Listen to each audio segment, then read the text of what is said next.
Three friends are preparing for a nice cookout while camping in the woods. While waiting for the grill to be fired up, you decide to open a nice bag of beef jerky for a quick snack. Suddenly, one of your friends spots a creature sleeping in the woods. You decide to play a gentle prank on the large creature, tickling its nose with a feather. Suddenly, the creature bolts awake with a howl. It stands to its full 8-foot height and punches your friend in the stomach, sending him flying through easily breakable tree branches. Your friend, who will one day be featured in an Emmy-nominated television series, begins to run away in a panic before the creature runs up behind him and unleashes Randy Orton's devastating finisher, the RKO. As the creature imitates a referee counting down a pin, you make a run for it. The creature grabs a nearby football, and after a 3-step drop back, with a throwing motion suspiciously similar to former Bills quarterback Ryan Fitzpatrick, strikes you in the head with a 40-yard dart. As you begin to fade from consciousness, the creature grabs your bag of delicious beef jerky. You have messed with Sasquatch. I love that. There you go. Don't mess with Sasquatch. One of the ads I was looking up to cross-reference had Joe Latruglio from Brooklyn Nine-Nine in it. Oh, what the hell? I was like, hey, there he is. That's right. Charles, right? Yeah. Hey, everyone. Welcome to the Ghost Binkers podcast. I want to say hello to the senior binkers, and I want to, I guess I'll let the junior binkers in as well, but I'm not happy about it. Fives for guys. That's a great point. I'm Killian. Ghosts are stupid. Cryptids are real and very impactful. Whoa. And my co-host is Trev. Hey, I'm Trev. Ghosts are awesome, but I don't know if they're real. But cryptids are fun, but I know they're not real. Oh, wow. You believe in fake spirits, but the idea of a new animal is too much for you. That's where you draw the line. Also, I will say, I do think there are some cases of cryptids that could actually. There is no way legit. your ass isn't scared of skinwalkers out there. Well, they're like a weird mix of ghost and cryptid. They're cryptid for sure. They're like a cryptid ghost. Cryptid ghost. Joining us on our Bink journey today also is Cal. Oh, it's great to be here as always. Going by the name of Toe Burrow today in honor of the Bigfoot theme. Wow. Snapped his toe, so I figured he's not using the name. I'll use it for a little bit. Yeah, of course. I think everyone here in the world listening to this podcast has heard of Bigfoot before. This is not new to anybody. So I'm gonna Wait, is Bigfoot and Sasquatch the same guy? the same guy. Bigfoot, Sasquatch, the Yeti. These are all, even the skunk ape, possibly. Oh. These are all like big, hairy motherfuckers. We'll get into all the differences later, but I'm gonna give like the briefest of briefest prehistorical Bigfoot introductions. Many cultures have stories of human-like giants or similar creatures. European folklore traditionally had many instances of the wild man of the woods or wild people. Wild people. Is that exciting to you? Like the wildlings I'm thinking of from Game of Thrones. Like the wildlings. So there's this thing that happens, and it happens with ghost stories too. And there's a fancier term for it that's smarter later on. But this idea of like story drift. We're like, you're like, yes. I have a story. It's a guy in the woods who's a fucking freak, and we don't like him. The 8-foot gatekeeper. Well, yeah, and then someone else is like, I saw a man in the woods who was covered in hair, and then people hear both those stories, and they're like, two Bigfoot stories, and it's like, well, those are two different stories people. about different people with kind of different vibes. Some would say. So I think what happens with a lot of these is every culture has a little bit of a Bigfoot type thing at some point, but they're very slightly different in all these different ways, and people just kind of combine them into like big guy stories. Yeah. Well, so, it's funny you say that because when you first mentioned big guy, I got a little distracted because I was like, are these people just seeing Andre the Giant for the first time? And they're like, that's got to be Bigfoot. They're watching The Princess Bride, and they're like, what the fuck? Anybody want a peanut? I've never seen someone that big before. They're writing in their the prehistoric book about it. They're chiseling in their slate. I gotta think like just if you grow up in a culture where you see 5-foot people, like let's say like 1,000 years ago, like people were shorter. You see 5-foot people all everywhere Keep the you go. Irish slander to a minimum. I never said leprechaun. You see 5-foot people everywhere you go, and then you see Shaquille O'Neal running around, and you're like, "That's what the fuck? What the fuck?" And is also, that? like, you don't know who else is in the woods if you're staying in your own thing. So you get too far out, and you see like another tribe, and they've just got a fucking Hakeem Olajuwon running around out there. There's and just you're a like, bunch what of the fuck? Victor Wembanyama's running around. How many other basketball players do we know? And so I think that happens quite a bit with this and kind of every story and also all the ghost stories you've ever done and also everything that's ever happened on the show. But like it's particularly bad with Bigfoot because like, do you know about the Nephilim, either of you? I've heard of the Vaguely. Nephilim. So Nephilim are like these prehistoric sort of creatures. They're like fallen angels or something was the premise. And like Catholics have this idea of Nephilim as like these things that walk the earth, and like people would fuck them or whatever. But they were like giant human monster things. Yeah. And then there's this thing going around where it's like, oh, every culture actually has some version of a Nephilim story. And it's like, so they have to be they real. must have been real. But then you get into it and you're like, okay, well, these just have other giants that fuck people. That's not like Nephilim automatically. Like there's no like religious tie-in or anything. There's no features that match up. It's just like they both kind of do a similar thing. And that happens a lot with Bigfoot. I think it's a pretty common, not to pre-Bink, but the idea of like, hey, what if mankind was a little less mankind and a little more monkey guy? It's like, oh, that's scary. I think we're gonna ghost binker term that. I'm always coming up with good names here. Narrative consolidation. Okay, there is a better term later, kind of. There's sort a of. real term. No, there's kind of a term. It's actually in reference to something else, but we'll talk about it when we get there. But I like that for now. Okay. I was calling it story drift. Can I rephrase the term that I made up? Nope. Story bucketing. Story bucketing. I liked the other one better. We should go back. All right, let's get into the real reason you guys are here. I'd love to. The bullshit accounts of fake gorillas in the woods. This is called the Ape Canyon Incident. Whoa. Is this a blog or a... This is from a blog. Don't make me look up the blogs ever again. What blog is it from? I don't fucking know. Who's the author? I don't fucking know. I don't care about the author of this one. I'm not using their words, so no credit required. Also, this is a hodgepodge of sources that I found from Wikipedia. I did the cool Wikipedia go down, click the stuff. So we're in like technique. We're in what I would call, this is like a paper. I can rewrite all this shit and just stick the quotes at the end. Oh, okay. So we can't make fun of the writing. No, you can't make fun of the writing. Later on, we can make fun of the writing and the people involved. Okay. And they if they're still alive, we can find them and bully them in person. Oh, and make their life miserable. I can't wait. Binkers on the streets. On July 16th, 1924, an article in the Oregonian made national news when a story was published describing a conflict between a group of gold prospectors and a group of ape men in a gorge near Mount St. Helens. We love it. We love ape men. How do you feel about ape men? Are we sure that wasn't a racial term? That was when you said 1924 in Oregon. I went, you never know. Yeah, it's not great. Racism was very much everywhere. These are gold prospectors, so they retired from prospecting gold to go to like one saloon where they would drink 11 beers and listen to like a man in blackface play ragtime songs. So it's not great as a possible racial allegory. Is the ape man by any chance cucking their wives? It's possible. It's like in the second sentence, they were. One of the men, Fred Beck, indicated that he shot one of the creatures with a rifle. That night, they reported coming under attack by the creatures, who threw large rocks at the cabin, knocking Beck unconscious. One of the creatures, while Beck was unconscious, made sweet love to his wife. So far, I'm still not convinced this isn't a racial thing. That was my first inclination. The men fled the area, and they actually like called the U.S. Forest Service. Oh wow! Who showed up and they investigated the site. The investigators found no compelling evidence of the event and concluded it was likely a fabrication. So they lied. They made it up. So the story itself has already binked it's done some of the heavy lifting. So for did us. these ape men get away with anything? Did I miss anything? There's no ape They're men. just pieces of shit. There's no ape men. No, but in There's the story, they're just dickheads. Yeah. They were just in this gorge. They threw rocks. They threw hands. Yeah. And then they just disappeared. Yep. Yeah, there's a theory, we come across this in our sort of ghost adventuring all the time, of people who fucked up at their job and are lying now to cover their ass. And so when your prospector guy is like, where's all the gold? It's the 1800s. What do we sound like? And then you're like, oh, the ape men took it. And he's like, what? And you're like, oh fuck, I said that out loud. The ape men, there are multiple of them. They took it.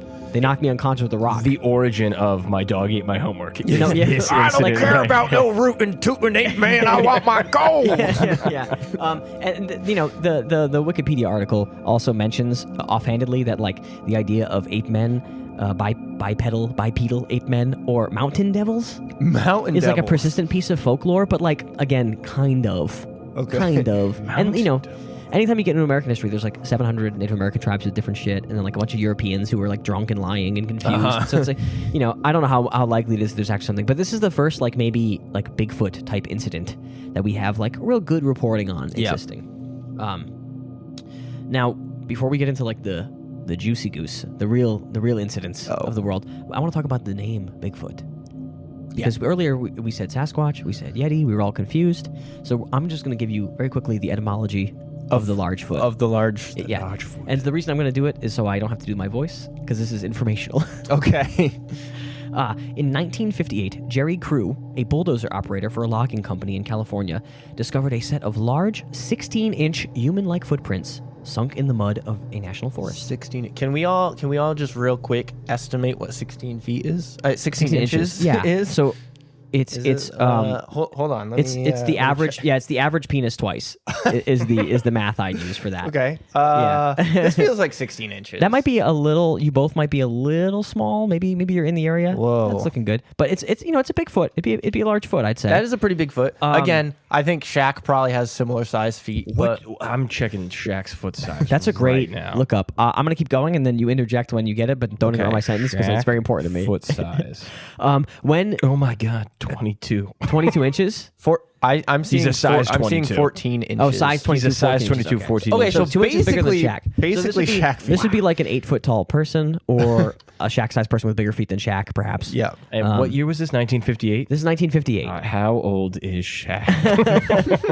We have a baby Shaq wandering around. His feet. He actually Benjamin buttoned his feet shrank slightly when he was born.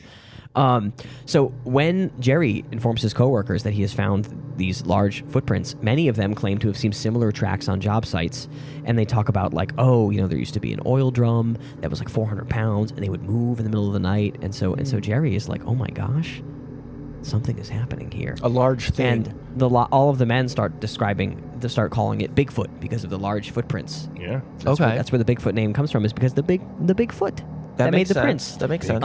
Prints. So initially, Crew, believed someone was playing a prank on him. They're all observing these footprints, and he contacts someone in a newspaper. They're writing articles about Bigfoot. They're bringing in like people to investigate. They start like getting major news correspondents involved. Everyone's checking it out. Blah blah blah. In 2002, the family of Jerry Crew's deceased coworker Ray Wallace revealed a collection of large carved wooden feet stored in his basement. They stated that Wallace had been secretly making the footprints and was responsible for the tracks discovered by Crew. So it was a prank. So yeah, like this guy's family was like, oh yeah, that was dad. Okay. Bigfoot believers would say that he's lying after the fact. Always trying to cover up, I suppose. But it seems like that guy did that shit. If I'm gonna take it at face value, going in neutral with zero motivation to lean in any direction, it is score 0 Bigfoot, preposterously 0. Yeah, score 2. You usually Binkers. It is like a ghost story where someone's like, not only was I pretending to be the ghost the whole time, I own the city newspaper and also invented the people whole cloth, and also here's a video of me doing it at the time. Like it's very like cut and dry sort of. And I just want to know who took my damn gold. Why'd you move my oil drum? you were interrupting my oil drum moving operation. And we'll get into it a little bit later. I don't know. I'm not like a scientist. I'm not a biologist.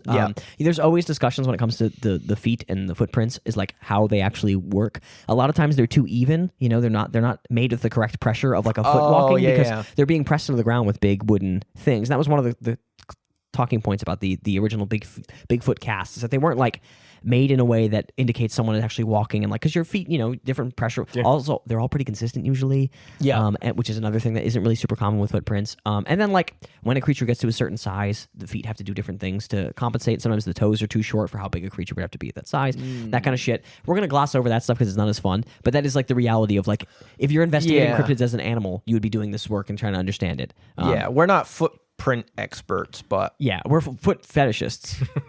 We all pay money for feet pictures of people and things, but in this case we don't do it in the mud. The launch of the Ghost Speakers OnlyFans. We like finely manicured. We like toes. pudding and whipped cream and other substances. We're not mud guys. That's a different division. And you can find that on our Ghost Spinkers OnlyFans. That is, you can just actually go to ghostspinkers.com. There should be a link Finder there. /Ghost There should be a link there, and also a little hint for what else you'll find on our OnlyFans. Golly gee, I'm not involved with that. That's a you endeavor. That's a you adventure. All right, well, that's enough of the bullshit. All right, that's enough of the little baby shit. No more BS. I want to get into the fucking real shit. Hell yeah. Have either of you, young enterprising gentlemen, heard of the Patterson Gimlin film? Is this the iconic film? This is the iconic Bigfoot I haven't film. heard it named, but you know I'm the familiar film. with the. Do you want me to pull it up? Yes, and as you're pulling it up, I want to tell everyone at home that for a long time I was misreading it and thought it was Patterson Gimli, like the Lord of the Rings guy. Oh, well, and so I thought a little guy recorded this one. I mean, if you miss the end, that is Patterson Gimli. He just recorded himself running to Mordor. I never thought I'd die side by side with a Sasquatch. And for how about dying with a Patterson? And then they're like, for our, I can do that. Our junior and senior binkers here, I will link this in the Ghouly Bites for you to take a little peek at. If you've seen any Bigfoot footage, alleged Bigfoot footage, this is the Bigfoot footage. Why don't you play it for the people at home and also for us here? Okay. Terrifying. I'm sorry. That looks like pause it. That looks like a man in a gorilla we'll suit. get into it because also the one thing that Stride. you do have to learn, and it happens with ghost people too. Sorry, you're all on the hook. Is when you talk to someone and say Bigfoot isn't real, and then you talk about this video and you're like, it kind of looks like a guy in a suit. They'll talk about some stuff. We'll get into the heat of it later. Okay. But also they talk about how like they're like, no, that's not a human walk. And it's like, it kind of looks like a human walk. Yeah. And they'll be like, no, but in a big suit, your walk would be weighed down, so you couldn't do like a big obvious. And it's like, yeah, you could just do bigger steps. Yeah, you could. I've worn a Halloween costume that's like heavy, and I just do big steps to overcompensate. Also, I could do a gorilla walk in a big costume. I recently injured my knee, and he just looks like me. He just, yeah. He actually has a small hyperextension of the left knee, and you're making fun of him. It's iconic footage. Yeah, for sure. It is actually iconic. I love the little look back. Bigfoot probably good at at walking. So we're gonna talk about it a little bit too, because there's one fact that you might not know depending on how familiar with it. Oh, that is actually, I'd say, sort of obvious if you're watching it in a good environment. So Roger Patterson and Bob Gimlin filmed alongside Bluff Creek, a tributary of blah blah blah river, about 25 miles northwest of Orleans, California, in Six Rivers National Forest. The exact location was lost for many years until 2011. Actually, I think they rediscovered. Oh, wow! This is the spot. The film is 1 minute long and features a female Bigfoot. That's a female Bigfoot that walks across the landscape. Yeah, she's affectionately called Patty. If you notice in the video, she has honkers. Boy, she's got a big pair of fucking slappers. I gotta go back. What the hell? Well, we'll actually we will also get into the honkers a little bit, because that's part of the. That's part of the. Yeah. She's got like breasts. Is I guess the scientific term. I have no sound playing, but yeah. They're covered with the arm now, but yeah, you can see right there. What there's a little bit of. There's a little bit of. What the damn heck? It's not just a really protruding pectoral. No, it's supposed to be a female Bigfoot according to Patterson and Gimlin. And it is supposed to be like a lady. That side view does kind of, that's. This is some weird fetish shit. A female Bigfoot implies that this is a whole species and there aren't multiple. It could imply that, or she's the only one left. But yeah, it could imply that certainly. There is the small hiccup, and again, we'll kind of pre-bigging here. Like most primates, especially large primates, don't have like hair on their breasts, and she does. Did you say primate? Primates. Oh, okay. I'm in a Pokemon. Oh, okay. Most monkeys, right? Like a bit larger primates don't have like hair, and so I also might have said primate. Who knows?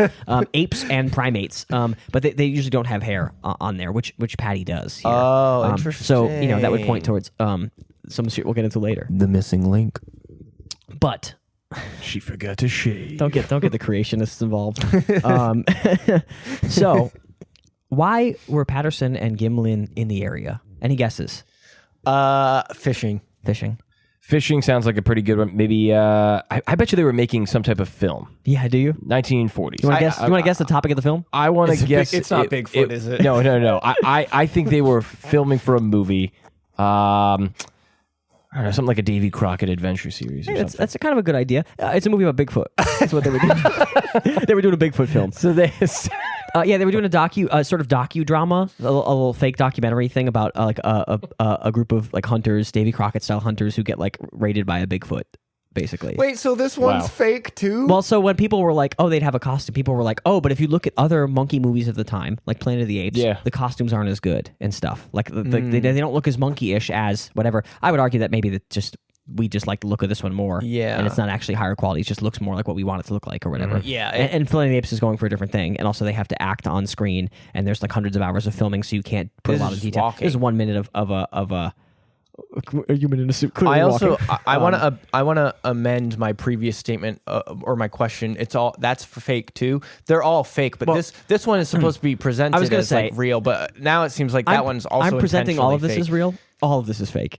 Okay, nothing to interesting will most ever happen people, in the they world. would have looked at that video and said, "Gee golly, gee golly, let's pick that one apart." Well, so like I guess when I say fake, I mean like intentionally fake versus like fake. Oh, I got you. Fake it. Yeah. This is a man pulling a fast one, perhaps.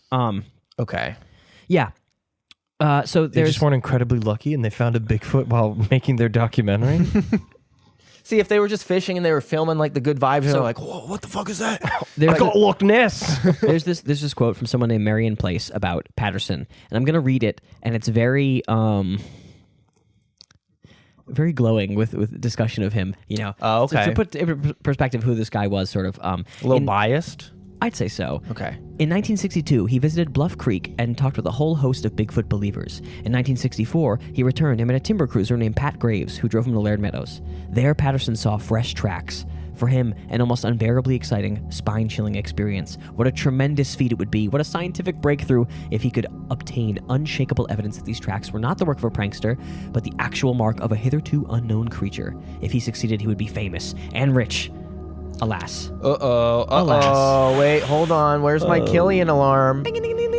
That sounds like a business interest. Man wanted glory and was going to find any way to justify it. Well, alas. Fame and fortune were not gained that year, nor the next, nor the next. Patterson invested thousands of hours and dollars combing Bigfoot and Sasquatch territory. He fought constant ridicule and a shortage of funds. He founded the Northwest Research Foundation. Through it, he solicited funds. The response was encouraging and enabled him to lead several expeditions. In 1966, he published a paperback book at his own expense, which we'll talk about later. Oh. He added the income from its sales and his lectures to the search fund. And as each wilderness jaunt failed to see or capture the monster, one by one, the thrill seekers dropped out. But Patterson never gave up. Now I kind of feel bad for him. A fucking hero scammer Now out there by himself trying to scam. Now I can relate to him using our own money to promote something. Well, commit to the bit. Getting very little response on Maybe it. that quote is indicative of someone who wouldn't be willing to fake it, you know, someone who believes so strongly and has just persevered.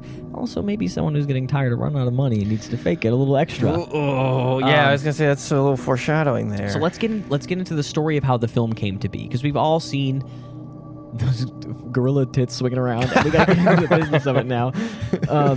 That's the title of this episode. Nope, don't do that. As their stories went, in the early afternoon of Friday, October 20th, 1967, Patterson and Gimlin were riding, generally northeast, on horseback along the east bank of Bluff Creek. At some time between 1:15 and 1:40 p.m., they came to an overturned tree with a large root system at a turn in a creek, almost as high as a room. So this massive upturned tree. Okay. Bigfoot must have done it. Could be. Dude, should I? I don't know. If a Bigfoot tree personally. falls in the forest. Should I be calling Bigfoot Sasquatch? Because I don't know. I don't know him personally. Bigfoot. Her personally. You should call her Patty if it's Patty, but you'd say Bigfoot here, I think. Okay. Because I'm doing it for the episode. Okay. Except for the one time in the beginning where I had to do it for the Jack Link's beef jerky bit.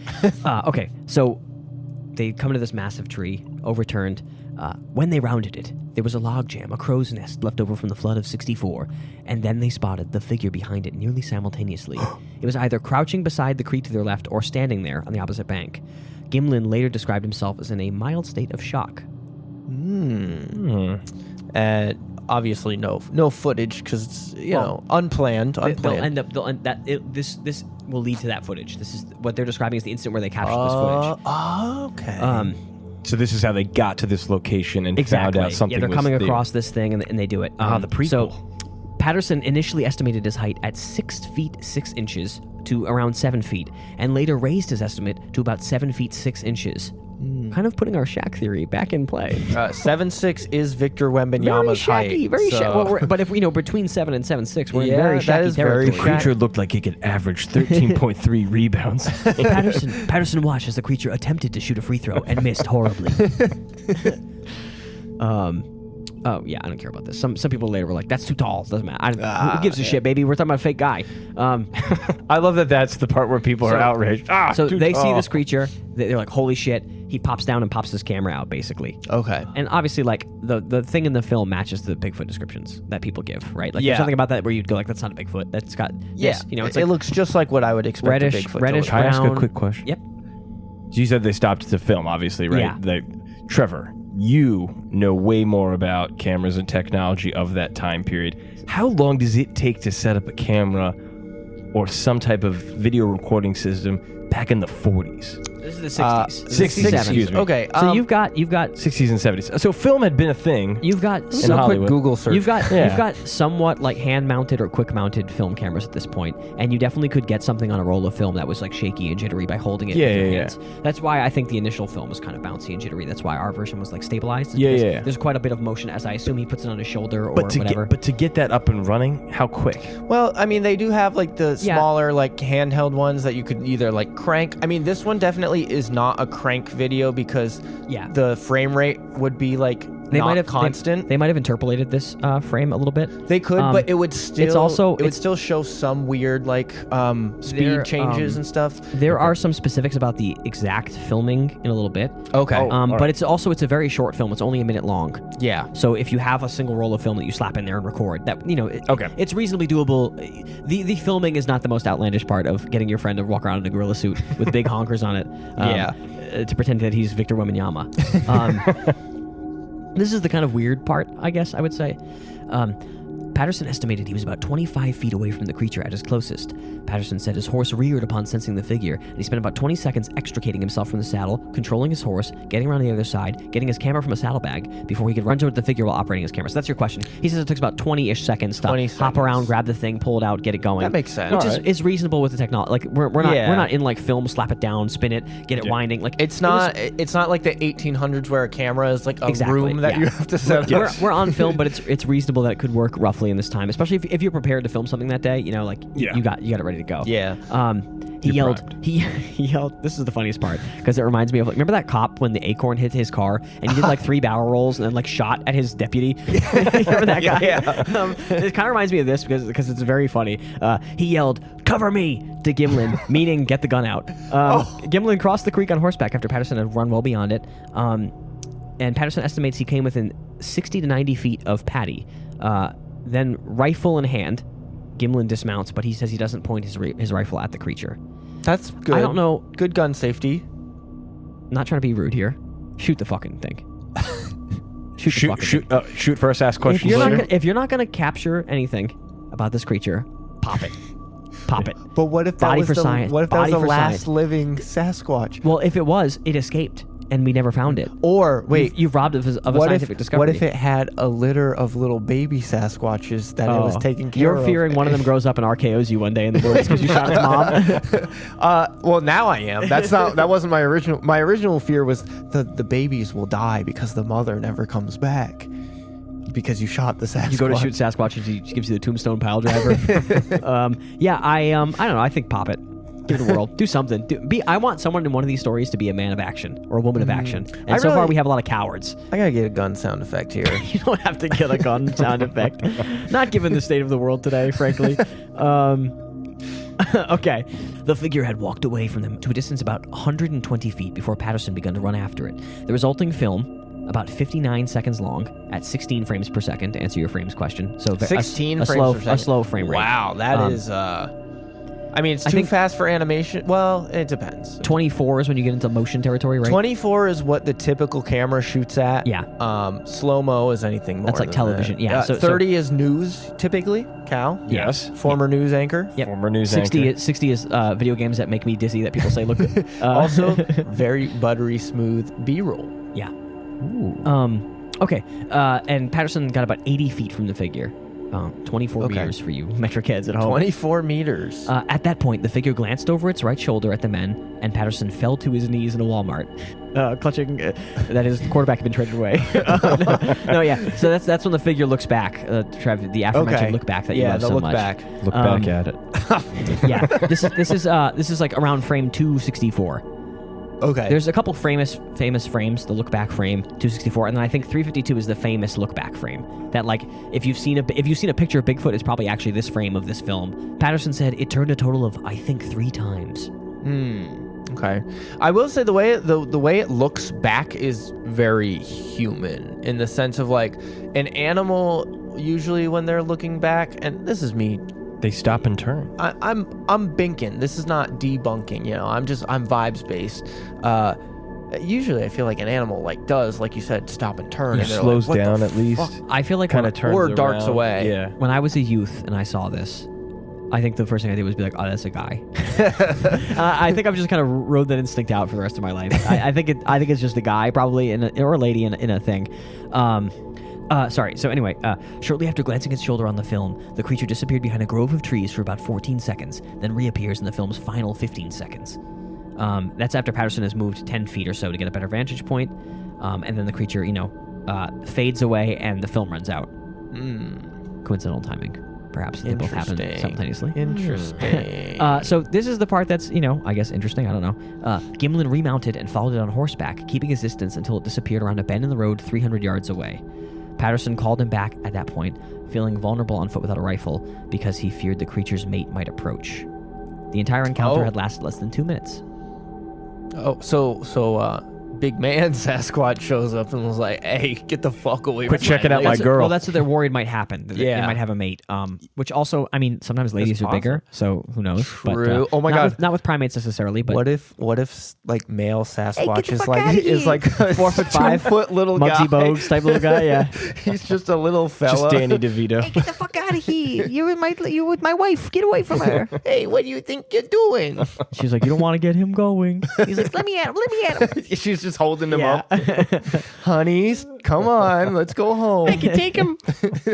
And this is the sort of final little thing they try to do. Gimlin and Patterson round up Patterson's horses, which had run off in the opposite direction.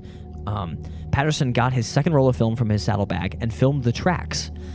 Then the men tracked Patty for either 1 mile or 3 miles, depending on the story. Okay. But they lose her in the heavy undergrowth. They return back to their campsite 3 miles south, pick up plaster, go back to the initial site, measure the creature's step length, and make 2 plaster casts, one each of the best quality left and right prints. Oh, okay. Yeah, so that's the whole thing. That's the whole encounter in a nutshell.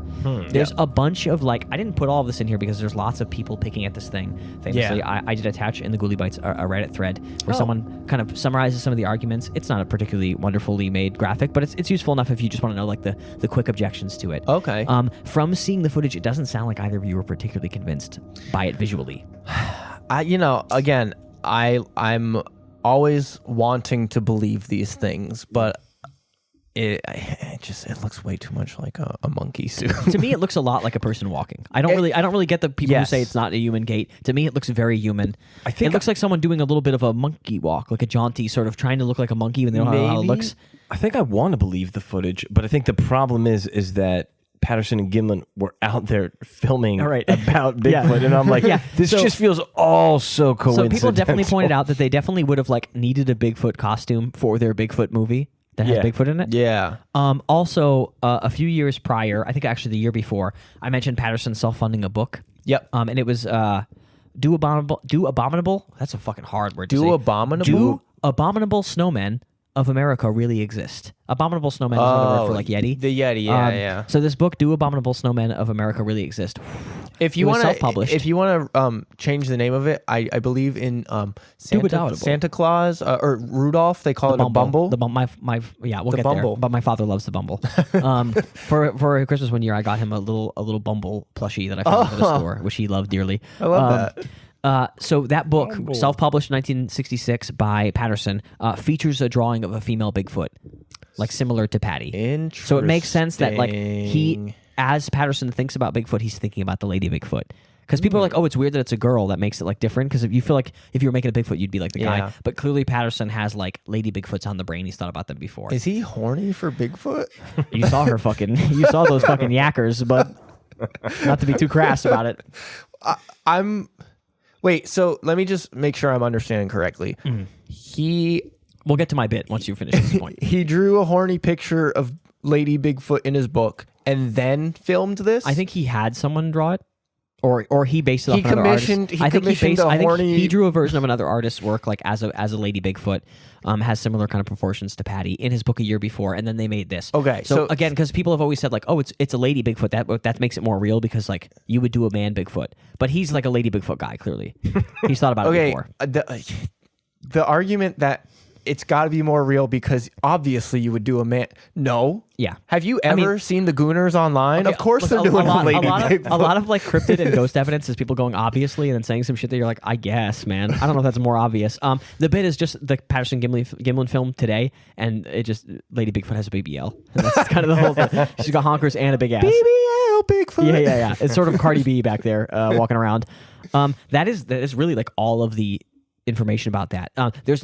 You'll find lots of like men from Hollywood during this time period arguing about whether it was achievable or not, the suit and how it looks, because they say it's too high quality, it looks too good. And if you look up Planet of the Apes 1960, it doesn't look great. No, but it's also, I think, partially like they were probably making that stuff to stand up on film more than they were to make it like look like a super real monkey. It's not like so like it has to. They have to emote and talk, and this thing doesn't have to talk. It doesn't have to move its face. People say you can see leg muscles moving under the fur, which like to me is possible, but it's also possible that you're just seeing the legs moving underneath the suit. I feel like I'm just seeing like crinkling of leather. I saw a ripple of a muscle. muscle. Not trying to defend it, but look at the calf. Yeah. Also, wait, I'll put it in the slow-mo version. To me, that's just like the rippling of whatever like material something they're under the fat. using. That's the thing. If it's fabric or if it's skin, I mean, I agree. There appears to be some rippling there. I haven't really studied that because I just look like a guy walking to me. Also, the bottom of its feet are sort of like whitish in color. Something like a soul. Which is its hands are like that kind of dark gray gorilla color, and then the bottom of its feet are white, which means maybe they weren't as careful about the feet as they were the hands is the idea. And then some people will zoom in on like one pixel of a 1967 film and be like, actually, they're a dark gray as well. And it's like, a slightly pink. I have no fucking clue. It's indecipherable. As someone who uses Photoshop, you can't just pinpoint one pixel also, because you will get the wrong color. Like the lighting here, the lighting in the original is a little, it oscillates between dark and a little blown out. It's recorded from a handheld, so it's not super accurate. But yeah, and then so lots of people who worked in film will say, oh, in order to make a suit that looks this good back then, you would need years and a ton of money. Like it looks really, really good. And then there's some people who are like, we could have done it for $1,000 in a weekend. So I think there's some disagreement about how good the suit looks anyway, and how achievable it is through special effects. I will say it's a decent looking suit. I'll give them that. It's gotten us to this point. So that's true. I do have this thing, and I don't. Maybe it's just me. When I look at this film. Yeah, it looks fucking ridiculous to me. Like I can't look at it and not like laugh. I can't imagine looking at it and being like, oh my god. I can't inspire a feeling like that to me because it's so fucking stupid. The look back does actually really make it comical to me. It just feels like it walks into frame perfectly, and that look back is almost like a, hey, are you guys filming? Actor basically just being like. Some people have pointed out that it does very much look like someone who's like, am I hitting my spots? Yeah, exactly. They are there. My marks. That's the thing. The look back to me is really human in the sense of like I've done that look back. Yes. As I'm walking somewhere and then I see something that is interesting. Yeah. As Bigfoot, as she's walking, her hands are going like this, which to me looks like she's used to dribbling a basketball, and this might be Shaq. Practicing soft hands even at the critical moment like this. How are we doing on time, Trevor? Are we good? We got plenty of time left? We are about 40 minutes in. That's what I was afraid of. That's okay. Honestly, this might be a 2.5-er. That's fine. We're flying. Okay. There is an account that is kind of remarkably similar to the Patterson Gimli account. Gimlin. I have to not say Gimli again. Gimli. I can't keep saying Gimli. And this is the encounter with William Rowe. William Rowe is from Edmonton, Canada. Okay. And this is like a signed affidavit. Is this a solemn affidavit? This is a goofy affidavit. This shit is serious. He had to make an oath, Okay. I'm gonna skip through it a little bit and just read some kind of random sentences so you can hop in and stop me when you need to. But okay. Ever since I was a small boy in the forest of Michigan, I have studied the lives and habits of wild animals. Later, when I supported my family in northern Alberta by hunting and trapping, I spent many hours just observing the wild things. But the most incredible experience I ever had with a wild creature occurred near a little town called Tete-Jaune Cache. Tete-Jaune? I have no fucking clue how to say this. Tete. Yeah. Jaune. Tete Jaune Cache. Yeah. British Columbia. Tete Jean Cache. Yeah. Yeah, it's probably French. Tete Jaune Cache. About 80 miles west of Jasper, Alberta. I had just come out of the patch of low brush into a clearing when I thought I saw a grizzly bear in the bush on the other side. I had shot a grizzly nearly that same spot the year before. This one was only about 75 yards away, but I didn't want to shoot it, for I had no way of getting it out. So I sat down on a small rock and watched, my rifle in my hands. I could see part of the animal's head and the top of one shoulder. A moment later, it raised up and stepped out in the opening. Then I saw it was not a bear. It was Sasquatch. My first impression was of a huge man, about 6 feet tall.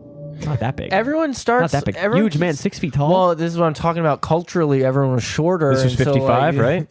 So they're like, Yeah, well, 6 feet. 55. Oh, my God. Yeah, a 6 foot man. It was like, oh my lord. 55. Was Wilt Chamberlain? A beast of a man. Was fucking like... Wilt Chamberlain was, I believe, was he- 7 feet. No, but yeah, but like he was playing it. Was he playing at 55 yet? When did he start? Oh, yeah, Wilt Had he was- put up 100 by this point? Is my question. I think Wilt was deep in his bag. Wilt Chamberlain started in 58. Oh, okay, Whoa, so whoa, that's he was on the experience. Harlem Globetrotters? Was born in 58. No, he started in 58. But he was alive in 58. Yeah, so no, he people was knew on- of yes, Wilt yeah. Chamberlain. Oh, yeah. That's- I feel like some teenage buzz from this prospect, perhaps. But so a huge man, about 6 feet tall, almost 3 feet wide, and probably weighing somewhere near 300 pounds. The 3 feet wide that's significant. Remember those numbers? I guess. I gotta say, I've never thought about how wide someone is. So, like, if you measure Trev and he's 2.5, I'm fucked. Yeah, I probably am like... I'm thinking maybe shoulders. one You and- gotta go oh, shoulders, right? Because like I feel like if you're saying someone's that wide, you're going from the shoulders. Probably like 1.5, 2 feet. I don't know. I would say add an extra shoulder, like right there. That's pretty wide. Yeah, but 6 feet tall, 300 pounds. If you're a big, guess. big, heavy guy, that's a big guy. I'm saying this is not the biggest guy I've ever seen in my life. Yeah. Covered from head to foot with dark brown, silver-tipped hair. But as it came closer, I saw by its breast that it was a female. And yet, its torso was not curved like a voluptuous, beautiful woman's. This fucking freak. What a Wait, freak, what dude. the No, fuck? and yet its torso was not curved like a female's. Its broad frame was straight from shoulder to hip. He's like saying like fridge body. Okay. Whatever. Yeah. Keep going. This fucking guy. This is what men in the 50s fucking talk like. Okay. Its arms were much thicker than a man's arms and longer, reaching almost to its knees. Its feet were broader proportionally than a man's, about 5 inches wide at the front and tapering to much thinner heels. What is he talking about? I saw a big set of voluptuous honkers, but unfortunately, I did not see a pin-thin waist. Hey, I'm going to go ahead and say before So I read this- turned around and said, "Not my cup So of tea." he's going to give a little foot information, and then I'm going to read a sentence, and I am not saying this. This is this racist man from the 50s. Okay. Uh-oh, okay. When it walked, it placed the heels of its foot down first, and I could see the gray-brown skin or hide on the soles of its feet, unlike the white kind of skin that we saw in the Patterson Gimlin film. Yeah. Oh. It was eating leaves. It's eating some leaves. The shape of this creature's head somewhat resembled a Negro's. Oh, no. Oh, no. It was just racism along. We got some 50s race science, guys. So this guy's an idiot and an asshole. But Oh, boy. But so he's describing the face, and that's his starting point. So that's great for him. Wait, hold on, though. Is it possible that he did see Will Shaquille O'Neal? I think this point we're too early, but we are at a Will Chamberlain sighting for sure. I saw him put up 100 points. I was the only one there apparently because no cameras could capture this event. Plot twist, his like racist skull science is just completely accurate because he did nail that it was Wilt Chamberlain. This looked to be the bone of an incredible basketball mind. The head was higher at the back than the front, the nose was broad and flat, the lips and chin protruded further than the nose, but the hair that covered it, leaving bare only parts of the face around the mouth, nose, and ears, made it resemble an animal as much as a human. None of this hair, even on the back of its head, was longer than an inch, and on its face it was much shorter. I feel like this guy didn't have to do the black person comparison, since it doesn't look Yeah. that much like a person. Also, I feel like he could have done something else, well, but yeah, like you could. what the fuck is wrong with you? You could have just I just wanted to throw in a described. microaggression. yeah. You could have just described the creature. He appeared to have the disposition of a Chinaman, disgruntled and loud. And did I mention woman? His fingers were that of a Flemish man.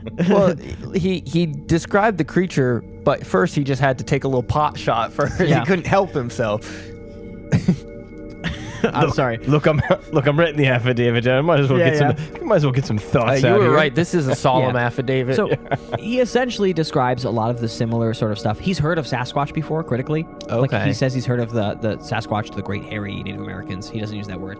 Oh, no. And people claim they're alive today. So he's like, oh, this is a Sasquatch, I think. So he puts his rifle down. And the creature looks back at him, and he says, Oh, it doesn't look back again. it looks back, and he says, although I have called the creature it, I felt now that it was a human being, and I knew that I would never forgive myself if I killed it.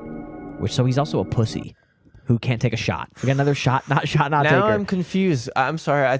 I'm sorry. I thought you were a racist. With the intelligence. Well, it's very funny because he's like, oh, I knew this was a man. Unlike black people, who I do not appreciate as a human being, I would sooner let this Sasquatch vote than a single black person. This guy fucking offed himself when... I mean, I guess he's in Canada, so I don't know when they got civil rights up there. But we'll see. Yeah. He probably just went and found that Sasquatch. Like, I'm living here now. Yeah, I'm never going back.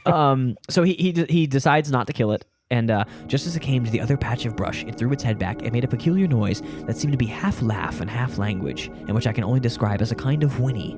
Then it walked from the small brush into a stand of lodgepole pine. He tries to keep tracking it, but he can't find it. It sounds like these people who are trying to track these Sasquatches are just stalking a woman. Like this is They also suck. But this is also a big 6-foot Yes, creature. it's a gigantic. And So an enormous 6-foot creature. we'll get into the animal aspects of it because Yeah. the trackability of animals is very apparent to us. People can track fucking squirrels. Yeah. And this thing is gigantic. And it's gigantic, and you're also I don't know. It's if you're brushing through leaves and Yes. trees and stepping You're on leaving sticks tons of and stuff, things. You're Yeah. leaving debris. You're making sounds where it's like. Yeah, we'll get into some of the counter arguments. Yeah. Some of them brought to you by one of the world's top Sasquatch minds on the case. Victor Wembanyama. No, even smarter. I fear the smartest Bigfoot scientist in the world today. Uh-oh. Oh no. Okay, before we do that though, nothing else happens. He tries to look for the Bigfoot. He can't find any signs. He sucks ass at his job. But he's like, oh, I think it's a vegetarian because there's no insect pieces or whatever. It's a vegetarian. So that's his one big thing. He decides. Also, if you notice, a lot of the way that encounter is described is pretty similar to Patterson and Gimlin, right? Mm-hmm. And if Patterson's a big Bigfoot expert, it's possible he comes across his affidavit somehow. I know it was harder to find stuff back then, but if he's looking everywhere, maybe he finds his affidavit, hears his story, says, wow, that's a pretty convincing story. So this is We'll put that in before my- the film. This is affidavit is filed in 55, right? 55, Yeah. and the film was 67. So plenty of time Okay. for him to find it, possibly. And people have noted the similarities there. And the Bigfoot was a vegetarian because I saw it cooking an Impossible Burger. I got chicken biryani. It got some other dish I didn't know the name of. Brought to you by Jack Links. It got mad at me because I wanted to go get fried chicken. I didn't realize. Whatever. My bad. We'll do a couple of... there's a website called the Bigfoot Field Researchers Organization, and they have a whole bunch of... BFRO. Oh my God. BFRO. Black people confirmed. Bigfro. Yeah. No. Exactly. Afro with a B. And they have Bigfoot sightings by state and then by county, so we can really isolate these things. Wow. Bigfoot So I've got a sightings couple by of state. by state and by county. Yeah, not a ton of sightings, but they have a couple for each state and county for the most part. So I'm going to go into some quick little accounts here. This one is interesting because it's a possible vocalization heard by residents in the Bridgewater Triangle. No. The nearest town is Abington, so it gets bigger, the triangle, with every passing moment. Wait, I feel like you listed off the Bridgewater Triangle last episode, and I don't remember Abington being in there. So I guess we're on the eastern side near Abington. So the Bridgewater Triangle is a triangle of land that grows and grows and grows and grows and grows with every hour. So one of the things to know about Bigfoots too is that there's some all over the world. So the Yeti would be the Himalayas Bigfoot. That is also in the Bridgewater Triangle. It actually extends all the way out there. The Bridgewater Triangle shoots out in a line and grabs it's a pretty massive expanse of land there. Yeah. The Alps, the Bigfoot in the Alps, also in the Bridgewater Triangle. It covers all of the Earth except for the Bermuda Triangle. Fall River. Anywhere that's not the Bermuda Triangle is the Bridgewater Triangle, I've decided. Okay. This is a pretty boring story, to be honest. I'm not going to read the whole thing. It's a guy goes outside in 1979, and he hears the most awful and terrifying screams for about 3 nights in a row. Oh. We had just built a 2-story addition, which is situated further back on the lot, bragging. The area is considered suburban, but was fairly rural at that time. And then it was July, very hot, 90 degrees, and the peepers were very loud. I have no fucking clue what that means. The peepers? He's saying it, yeah. Those are little frogs. Okay, so the peepers The are ones loud. the ones that go. Yeah. Yeah. You hear that? It's you hear it outside. Yeah, and then that was good. He gets into it and he talks about how, like, you can't walk through these woods. They're too thick. There's vines, blah, blah, blah. It was the 70s. They hadn't cut down every tree on Earth yet.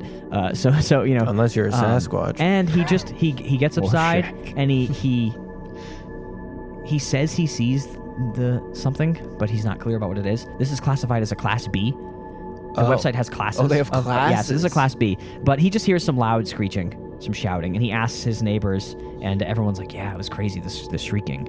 And then he recalls some other stuff after. He says his wife. He asks his wife, and his wife doesn't recall it. Oh my god! Which is funny because she's like, "Shut the fuck up." Also, go to fucking bed. We've talked about animals screaming outside, and it's a fisher.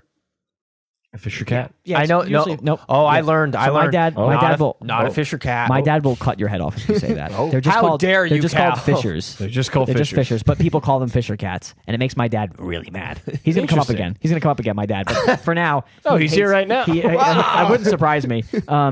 He knows. This one's really funny because this one's recent, so it's stupid. Oh, Have you got, how close is this location to where we are right now? That one is in Abington, probably 50 minutes away, maybe. Yeah.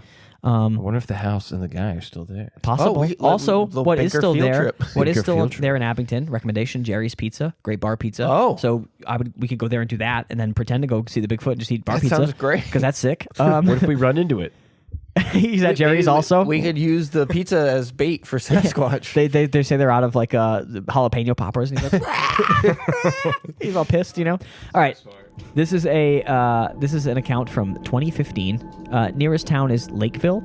Location details, parentheses, this should not be posted. So I assume they didn't want their specific location revealed because because this person is Because they could be doxxed or they something. could be doxxed. Again, this account is stupid. So on April 2015, I was clicking on some I'm going to read it like this. I was clicking on some YouTube videos when I came across one from my own town. It was a small town radio interview with a mother and daughter that were raccoon hunting late at night. I'm going to go ahead and fill the whole word in there.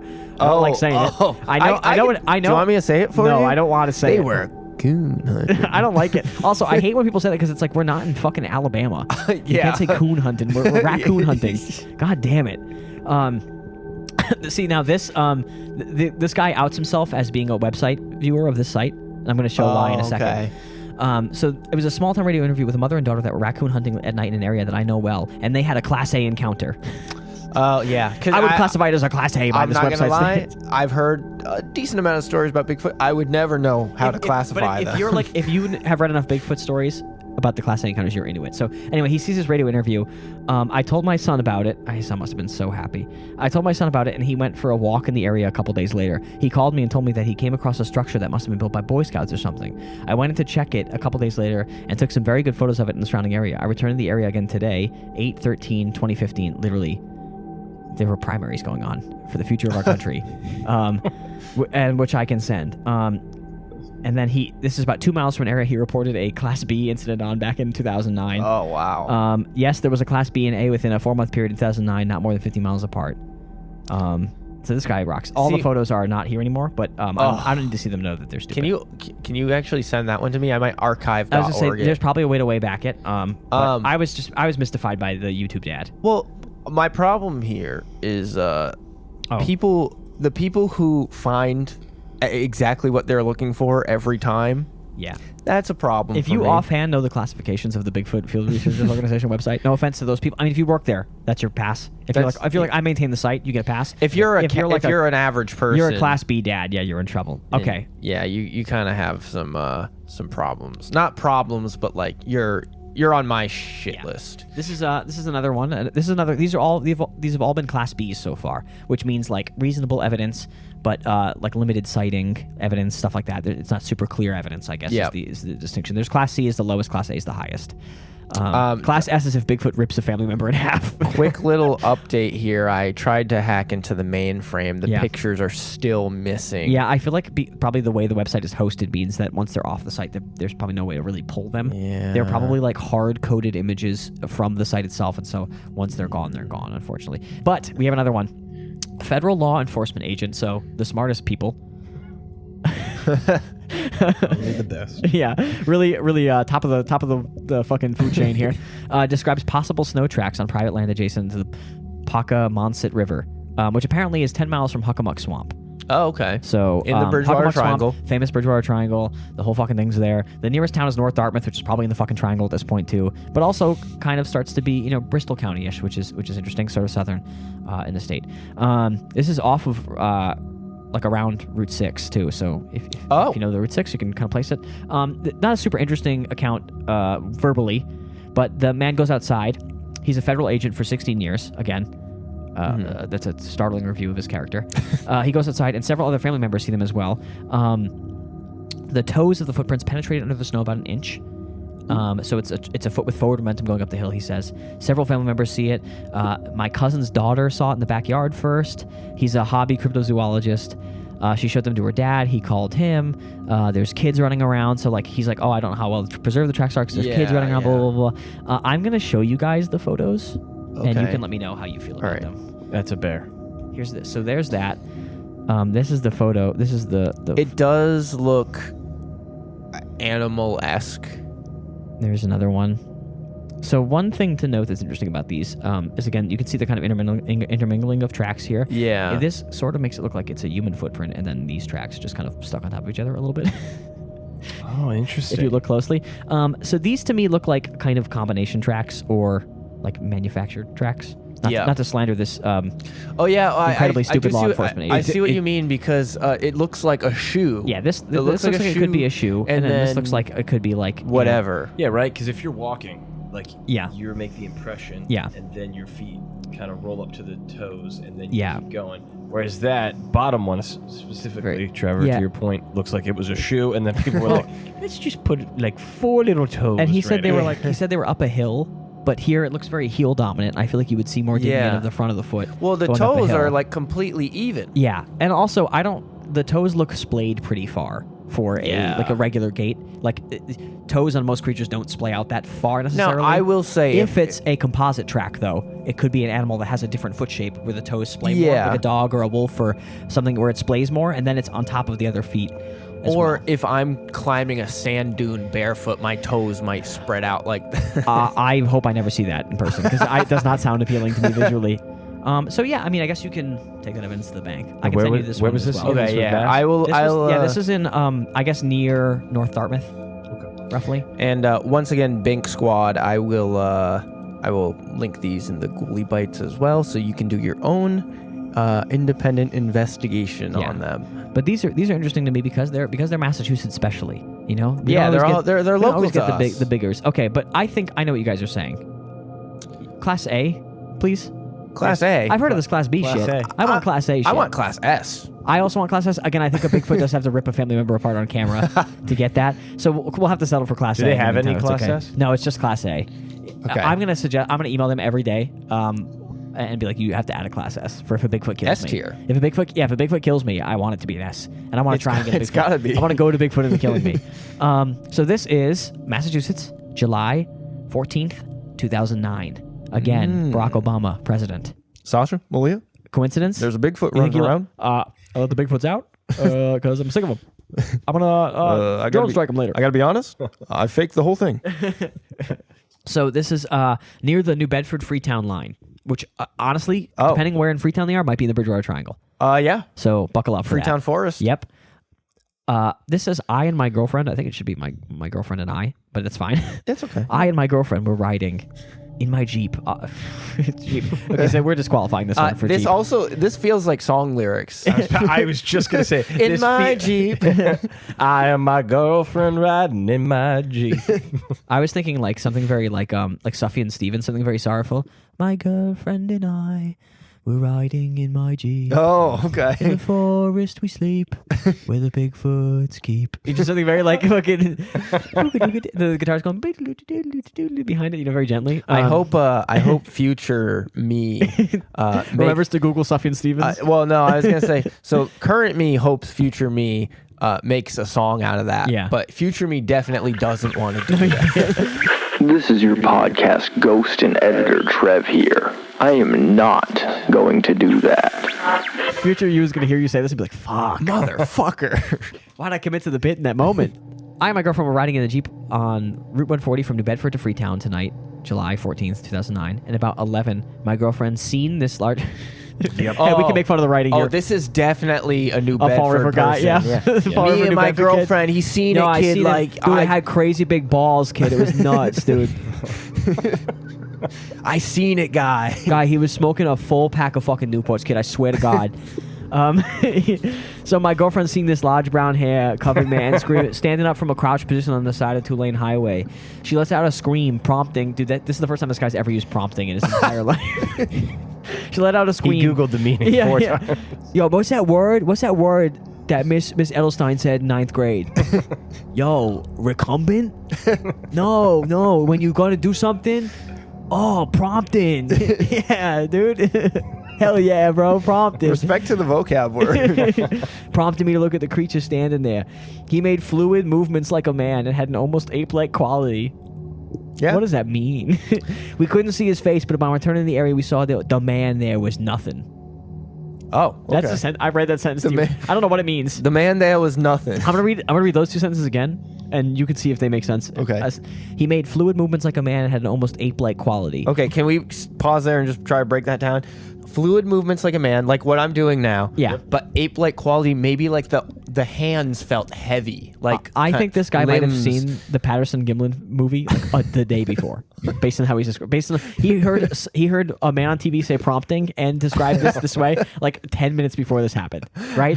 He decided to watch the news the day before. And was No, like, exactly. I'm just gonna say what that guy said. He tried to put on the news and just put on ABC and didn't realize it wasn't like the news hour, so he just saw like a Bigfoot documentary and thought it was the news, and he was like, "Whoa, the Bigfoot's out there!" In He was Freetown? flipping through the channels and couldn't find Jimmy Kimmel. Yeah, exactly. He skipped from the Red Sox game to the part where they like do the film, but they mentioned it was the 60s, but he didn't know, so he was like, "This was yesterday in Freetown." Oh, you're never gonna guess what I saw on TV, guy. Dude, I fuck kid. This Bigfoot had fucking Newports in his mouth, kid. He was ripping them, dude. He was listening to a fucking Rob Zombie guy. I saw about combis later. Yeah. Bigfoot had a fucking chill zone, dude. Where did Bigfoot get 89 cents, bro? I had to wait behind him. He was filling up the cup. I said, "It's my turn." No, I said, stop mixing all the flavors, guy. That's my shit, bro. You're ripping my shit, bro. Nobody else does that. Okay, this is the sentence that I don't think I could ever understand in a million years. Okay. We couldn't see his face, but upon returning to the area, we saw the man there was nothing. So he was gone. But like, He was gone, dude. Saw I that man ain't there. seen him no more. yeah, but like, you returned to the area. When? When did you later that day? 2 years? It doesn't say. My guess would be they turned around, but it's possible that maybe they just were hoping to see him 2 weeks from then. So here we go. After calling 911 and telling them that someone was running in the median of the highway, they told us that they had similar reports of what we saw on the stretch of the highway between exit 7 and exit 8. They then told me they were sending state troopers to investigate. So they called state police to investigate this guy's They claim. called 911. They called the emergency line that a guy was running around. I mean, I guess like if you think someone's gonna die, which also this is a guy running around out there for sure. Yeah. But so they call 911. This and is even and then, close to the craziest 911 call they got. well, I know, but I'm saying like you can call the non-emergency line for this one, bud. But so they were like, oh yeah, we got some similar reports, so we'll send some people out there. So that's to him corroborating evidence. Yeah. So and then also noticed he doesn't have any more information here. He couldn't hear anything because his radio was on and because of the road noise. So he was blasting fucking. Oh yeah. Five Finger Death Punch. Fucking I don't know, whatever the fuck people listen to. Whatever those people listen to. What's 2009? What's Butt Rock in 2009? I don't Queens even of the know Stone I don't know what Age. I don't butt rock fucking is. I don't know. Fucking Nickelback type shit. Oh, okay. Other witnesses, as far as I know, 2. Myself, looking straight ahead driving, and my girlfriend, also looking straight ahead but scanning the sides of the highway looking for any animals. I was Which waiting. I was going to make fun of, but then I do realize that women do go cows when you drive by cows. And so that must mean they're scanning for animals in some capacity. I was Imagine waiting. you drive by a field and your girlfriend goes, Bigfoot instead of cows. And you're like, whoa. That's a new one, babe. I wasn't ready to not ignore you yet. I was so used to ignoring cows. It was very specific to like point out that she was looking forward though. Yeah, I guess like, because he's driving. but like I don't know. I feel like the passengers doing whatever. Like I'm not noticing what my passengers. No, this guy rocks. But I thought he was like gonna say like looking forward to avoid being Cossack. No, yeah. No, but I do like the idea of like you're the husband driving and your girlfriend like is doing, or your wife is doing like the like sheep.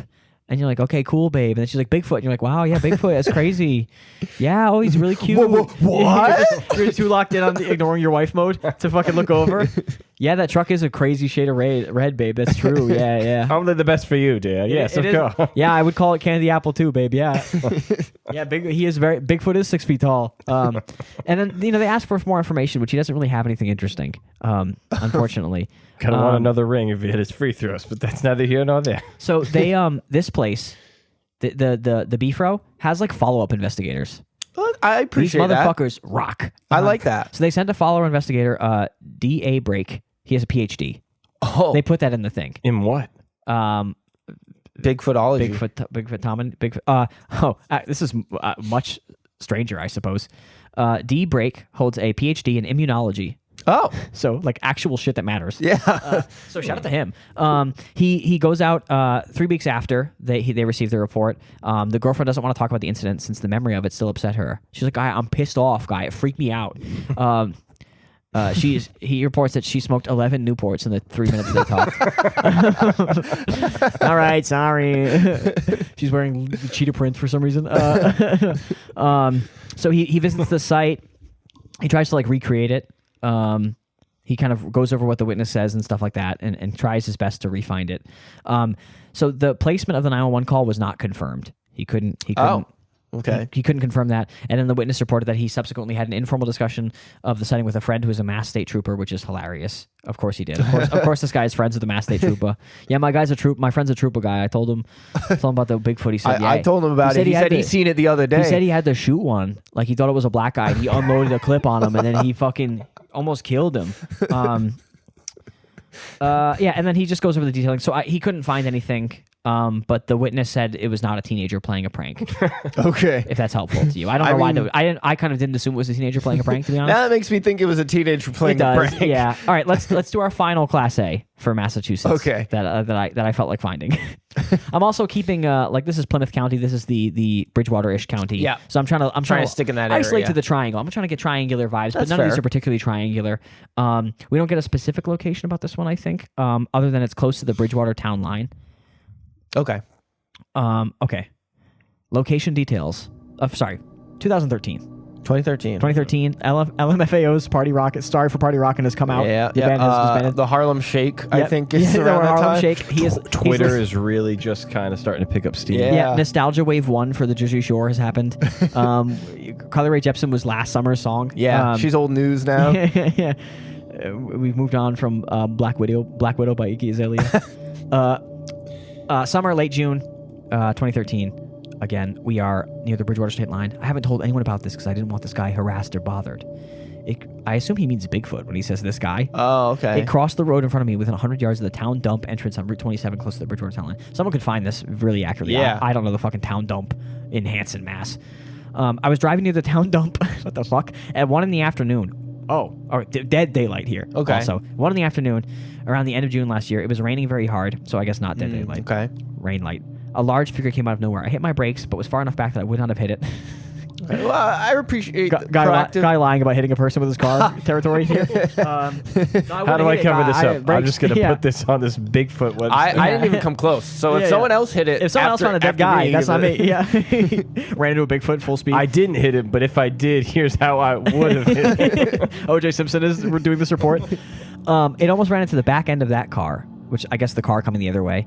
Turned a little sideways to avoid the car, and that's when I knew it was not a person or a bear. When it turned, it flung its arm up and back a little to miss the car. It was a little hunched over. Its shoulders were extremely wide. I couldn't make out any facial features. It was covered in dark brown hair and appeared to have hardly any neck. Rude. It was about 6 inches taller than the minivan it almost ran into. And if it was standing straight up, I would guess it was about 6'6.5" feet tall. 6'6.5" is so specific. That is a very... Sorry, about 6 to 6.5 feet tall. I was like, 6.5 is so needlessly... So, again, not that big. And kind of wide. Did they say that it wasn't a bear? Yeah. Okay. I knew it was not a person or a bear because it's flinging its arms around. I've always hiked in the woods around there and done lots of tracking animals of all kinds. I've never seen anything that would resemble a Bigfoot track.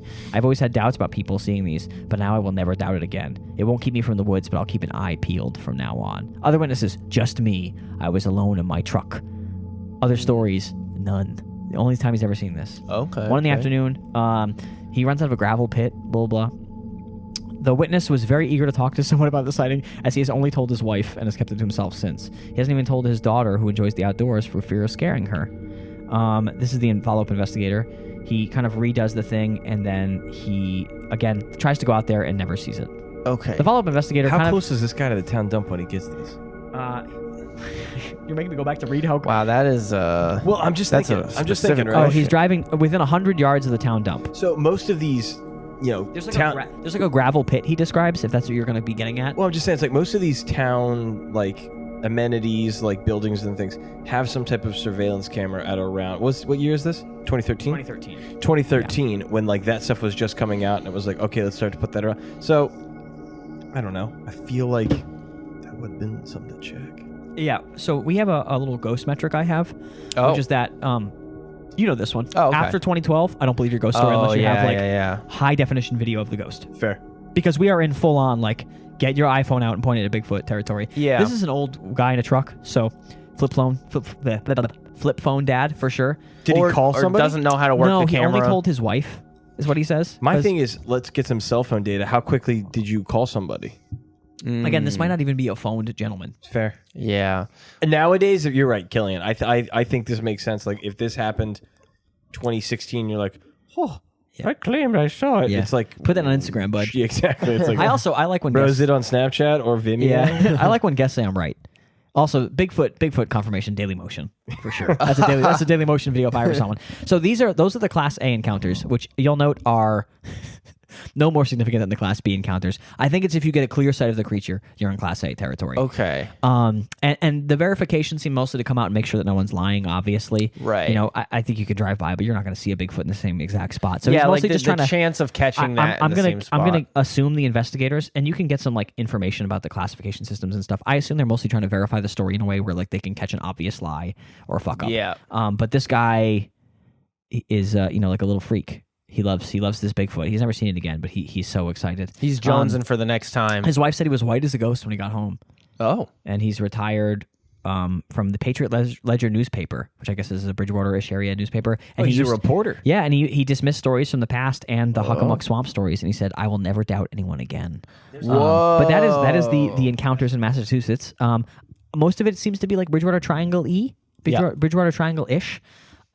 So before we get into the science, credibility, etc. of Bigfoot, which we've already discussed a little bit, we have to talk about one more important fact of the Bigfoot discussion, and that is my father. Yes. My dad is a fucking Bigfoot head. He loves Bigfoot. He believes in Bigfoot. One day, my family were sitting around, we're talking, we're watching the television, and then my mom's like, time to eat. So we all get up, we go to dinner, we're eating. It's close enough. And then my dad finishes first and goes back and sits in his chair and starts watching TV again. And we assume, he's watching the Red Sox game, whatever. I get up to finish my food, and my dad's like, Kill, get over here. Check this out. And I look, and I come to the TV, and there's 2 kids talking on screen, and he goes, these 2 Eskimo kids. And he points at 2 children that I can't verify their ethnic identity, but I don't think he's correct. He goes, they saw Bigfoot. Can you believe that? And I said, no, I cannot, Father. What do you mean? And I said, what happened? And he goes, so they're fishing at a creek, right? I was like, okay, sure. And he goes, they're on one bank fishing. On the other side of the bank, a deer runs down. And I was like, oh, so they saw a deer? He's like, oh, let me get to it. And he goes, Bigfoot runs down the other side of the bank where the deer is, grabs the deer, and suplexes it. And the kids run away, and I was like, how strong would so as I'm saying, how strong would Bigfoot have to be to suplex a deer? My dad goes, Bigfoot is 9 feet tall, 500 pounds of pure muscle. And I said, excuse me? What is the speed Bigfoot is getting? And I said, that deer's going to react like I know. that So when it Bigfoot hears is something. extremely fast. Also, Bigfoot, 3 feet bigger than any Bigfoot we've heard about so far. Bigfoot is Saquon Barkley. Bigfoot is 3.5 feet taller than Saquon Barkley, basically, running around out there. He suplexes the deer, and then we're like, what the fuck are you talking about? And he's trying to convince me and my little brother that Bigfoot is real, and we're asking him follow-up questions. So he gives us some nuggets of information that he is aware, and I want everyone at home to be aware of it too. There's one Bigfoot per continent. Just one. Just one. Just so, one. And I was really, when he started saying that, I said, so what about Asia? What about Asia? And I was muttering what about Asia as fast as I could because he confirmed that it's the Yeti. So Asia, which includes like hundreds of thousands of miles of desert, all of Russia, all of all of the stands, all the different biomes, all of the stands, all of India, they get the Yeti. Also Indonesia and then Australia just gets a Yeti, just gets a Sasquatch for some reason. The map somehow knows he needs a Yeti. So then we get one. Mm-hmm. I don't know where he lives. I'm guessing like I guess my dad would think like mid California if I had to guess. I'm thinking the Redwood Forest or something. That's exactly. And then I like the idea of the European one. And then so me and my little brother, obviously my little brother, my little brother, I will say for people obviously who don't know him, very similar to me, and so we started enjoying. Trying to fuck my dad's brain up by asking him follow-up questions. And one of them we asked was, we were like, hey, if he's 9 feet tall, 500 pounds, how do people not see him all the fucking time? Because a squirrel makes a disturbance in the woods, and this is a 9 foot tall creature who apparently is fine with suplexing deer.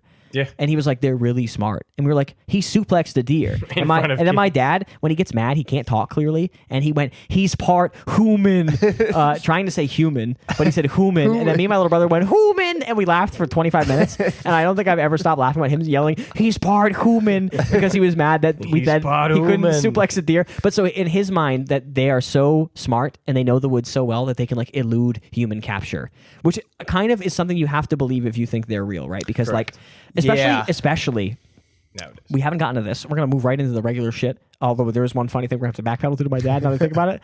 But if you think that there's more than one Bigfoot, they have to immediately get exponentially better at evading capture, right? Because like finding more and more of finding one big creature is pretty easy, right? Finding 3 or 4, finding 4 or 5 with kids, and also they start to like at some point they would need like an ecology. They would need like an ecosystem. They would need like some kind of setup and structure or something. So like it starts to very quickly be like, hey, you need to have some way of finding these apparently herds of beasts who are roaming the woods. They're an invasive species, actually. Yeah, and then so my mother one day, this was reported to me by my beautiful wife who came upstairs to find my mother and father watching TV shows about Bigfoot, and my father is talking about Bigfoot and how elusive Bigfoot is and how they can't be found and that there's baby Bigfoots. And my mother said, how do they not find the Bigfoots? What are you talking about? Like people would find the Bigfoots. And then my dad said they bury their young. And I think he meant to say they bury their dead. I think he meant to say they bury their dead, but he said they bury their young. And then my mom said the funniest thing she's ever said in her entire life, with a shovel. Just straight up the funny, like that's some great shit. And then my dad was like, fucking, and then she was like they go to Home Depot and get a shovel and bury it. What do you mean? She was like, and then she was like, they don't find the graves, and my dad's losing his mind. He's freaking out about Bigfoot. So he's like a believer. Oh yeah. But also, I guess people think that like they have to also hide their dead to not be captured. I mean, but also, that would make sense. But we can actually find bodies. We can find buried bodies. Yeah, we actually find those sometimes. Pretty easily, actually. Yeah, especially if you're like walking through an area where you think a Bigfoot might be. If you saw a buried body, you'd be like, that's a buried body. Yeah. I think Bigfoot killed a fucking researcher or whatever, you know? And then you're like, oh wait, no, these are the bones of it. And you hold a big ass bone. Oh my God, it's Shaquille O'Neal. Yeah. And so that's, the start of, we started getting into the scientific discussion a little bit. Yeah. And I think the trackability is a real weak point for Bigfoot, right? Like, how do you not find this thing? Especially, it's one thing if he's 6 feet tall. If he is, as my father described, 9 feet tall, 500 pounds, and also willing to like ever show his face. Yeah. Like kind of the fact that there's a film of Bigfoot means to me it's less likely there is a Bigfoot, right? Like, because now, why did one ever get seen if they're so smart? Right. Well, by like two if they're fucking morons if they're in the woods. Well, if they're so good at evading people, why did that one look back and spike the lens of a camera? Why do they have titties? It's a real question. That's what you got to ask your dad. I honestly might have to. I do like the Sweet idea. rack? I do like the idea of Bigfoot burying their young because They fucked up. They give birth to the babies and then they just plant them and then they sprout when they're fully grown. That is what it sounded like. And I do think he meant dead to not fully discredit my father. I think he meant dead, but young is much funnier. Like they have to grow up into little Bigfoot saplings. But also the idea that they have young is important because again it makes them like 50 times easier to track. Because kids are and then how do you have just one per continent? Exactly. You need to No, procreate? again, I don't know. His logic is not super consistent here. I think, to be fair to him, he said that they bury their young thing after. He told me that there was one per continent, so maybe he just like evolved with new information. Yeah.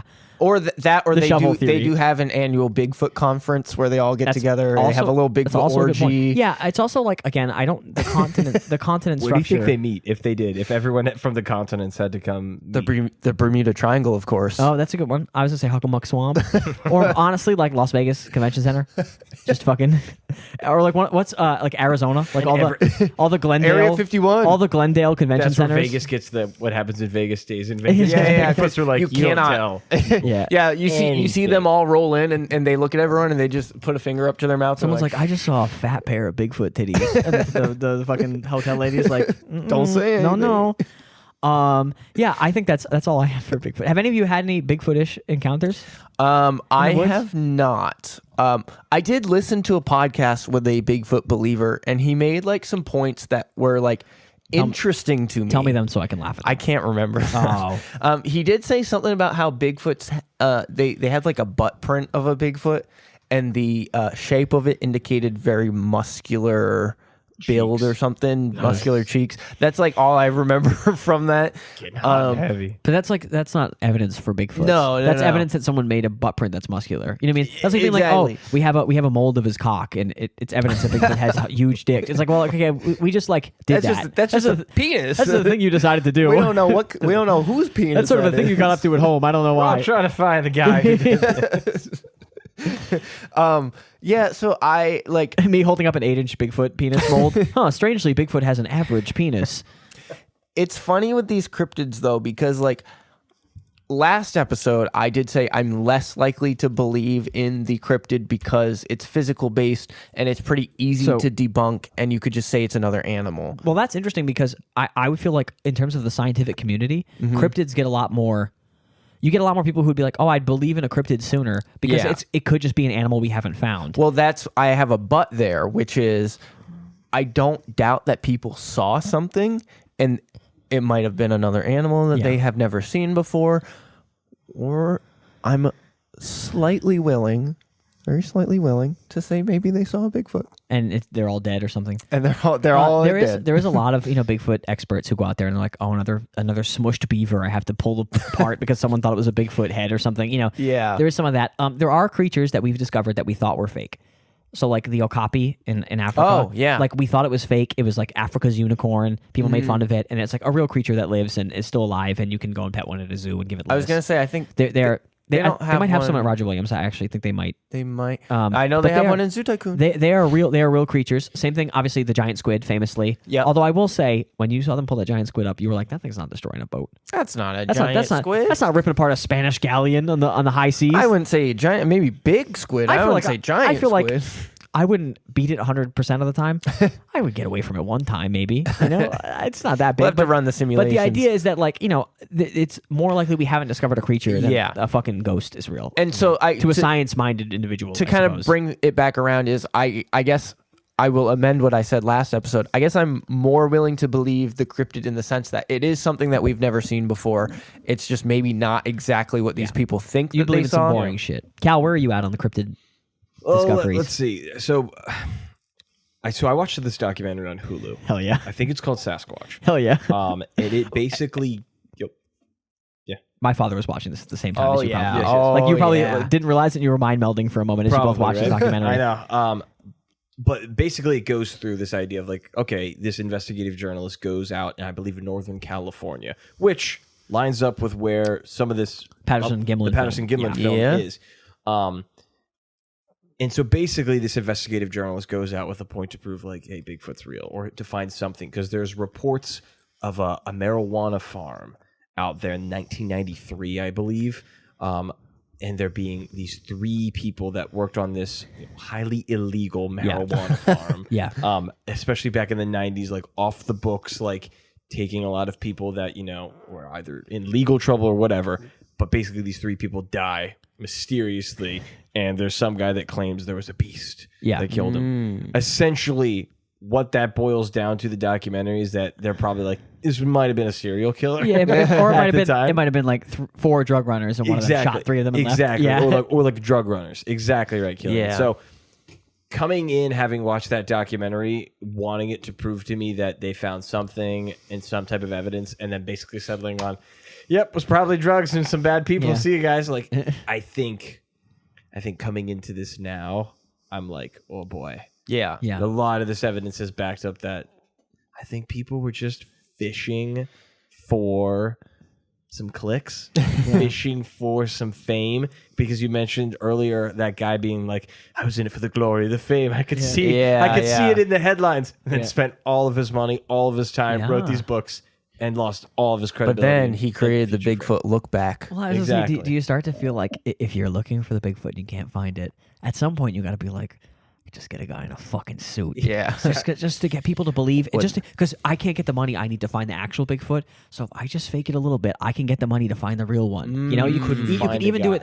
To be fair, I want to be clear. I think all these people are frauds and hucksters and liars. But I could see even an honest man being corrupted by the pull of like, if I could just push it over the edge just a little bit. And if I put giant knockers on it, then more people are going to pay attention to it. And then he couldn't get his friends, so he brought his poor wife with him and was like, "You're wearing this suit, baby." But there's Roger jerking off to his fucking fantasy drawings. Like again. with that guy though, like I don't doubt that he did at some point genuinely believe, and either he got so jaded about it that he felt the need to fake it, or like you said, got a little desperate and felt the need to fake it.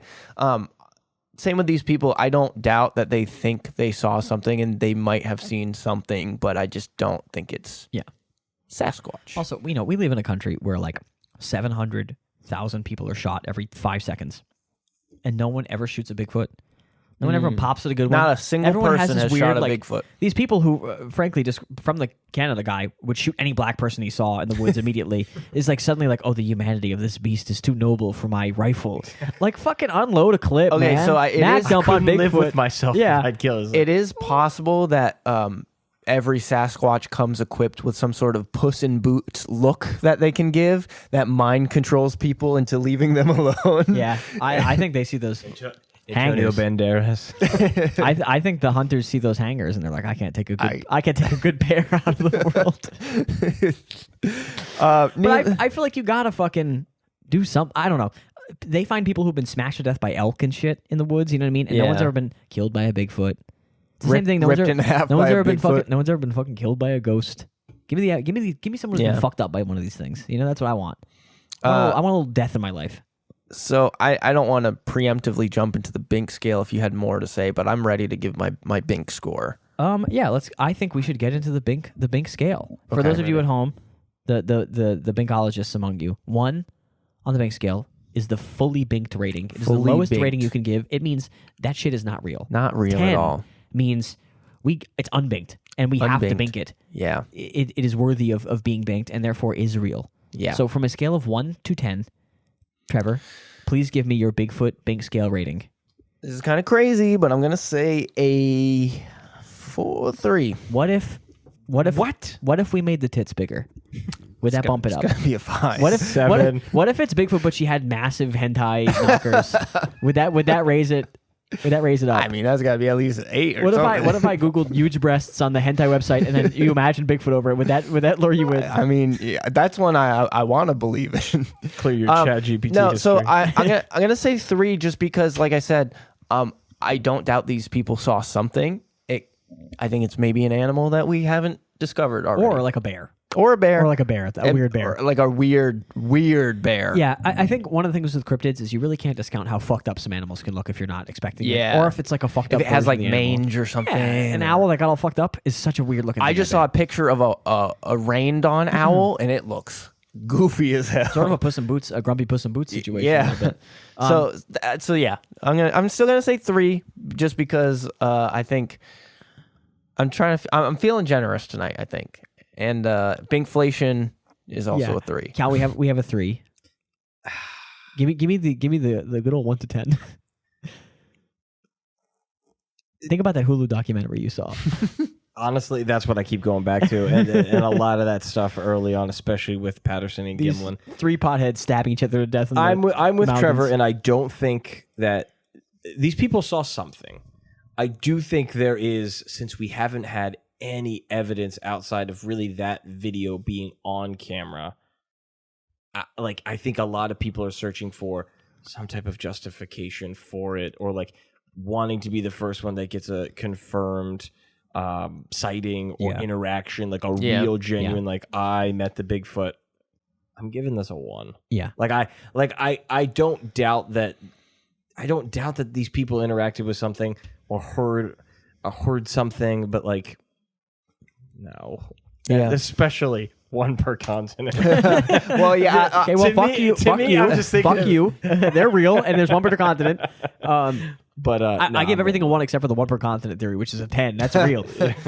No, I have to give it a 1. I have to say that everyone we've heard from in this is a liar, especially the Newport guy. Yeah. And I think that it's stupid.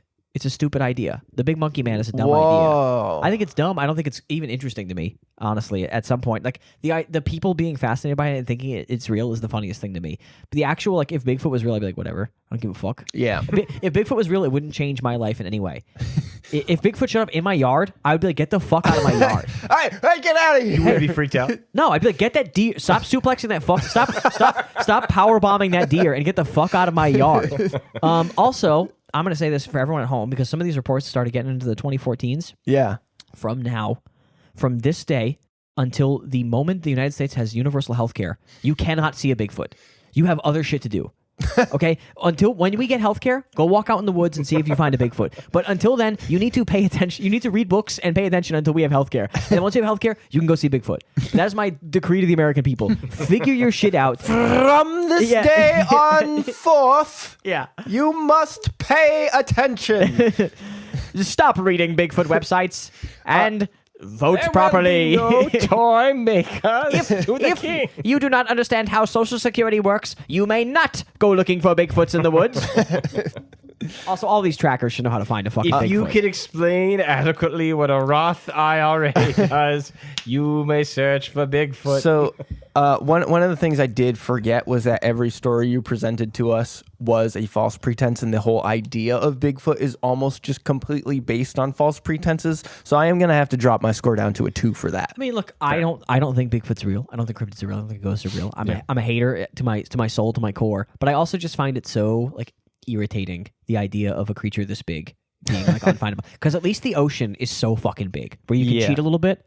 Yeah. And like pretend that all the shit we haven't found isn't like a fucking dumb ocean bug we don't give a shit about, you know? But like a fucking 6 foot tall colony of motherfuckers that's super smart, like in California. How could we not find them? They're actually in Yellowstone. They're all over the place, apparently. There's one there's one in North Attleboro, man. There's one in New Bedford, okay? A guy in New Bedford saw one. All right, so we have to reckon with that. There's one in the art district of New Bedford. All you Bigfoots out there, open invite to come onto the podcast. Yeah, absolutely. Yeah, I also open invite. I think that the fact that Patty has breasts is really strange. I think the fact that the Bigfoots are honked up is odd. Look, when you're hiking around in the woods out there by yourself with just your boy, it gets lonely. Yeah, no, I agree. I think him and Gimlin were up to some no nonsense type stuff. I also think that if you're gonna make up a fake animal, you should learn what like similar real animals do. Are we not concerned even in the slightest that maybe it was Patterson that was filming Gimlin in the suit? I think Patterson was just so horned up where Gimlin was looking back being like, do not charge me right now. That's sexual I think energy. that's honestly like very much legitimate history at this point.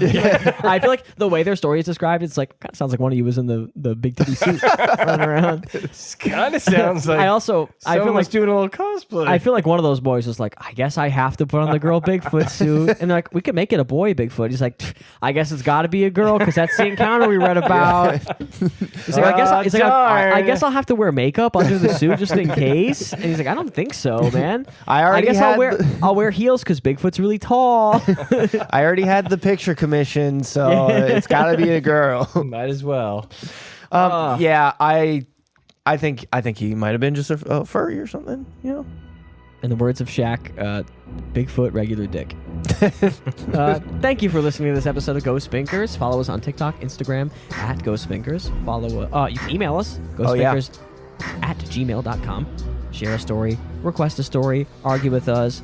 Tell me about your Bigfoot theories your dad yelled at you over dinner one day. If you have pictures of honked up Bigfoots, drawings, don't send those drawings, to us. photographs, anything that's not an AI render, I want to see. frankly. Yeah, that's fair. Leave us a review on Apple Podcasts. Give us 5 stars. Tell a couple friends about us. Tell them about the Bigfoot pits and how confounded we were by it. I'd like to thank anyone that I stole this shit from that I forgot about already. The blog writers.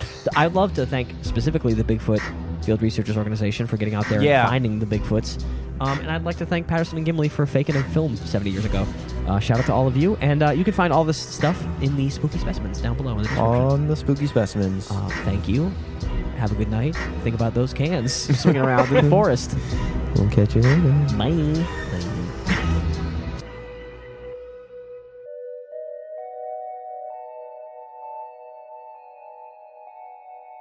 Hey everybody, it's your old pal Can, and I hope you're enjoying Cryptid so far. Just don't forget, this is called Ghost Binkers, not Cryptid Binkers, so don't forget about the ghosts, like me.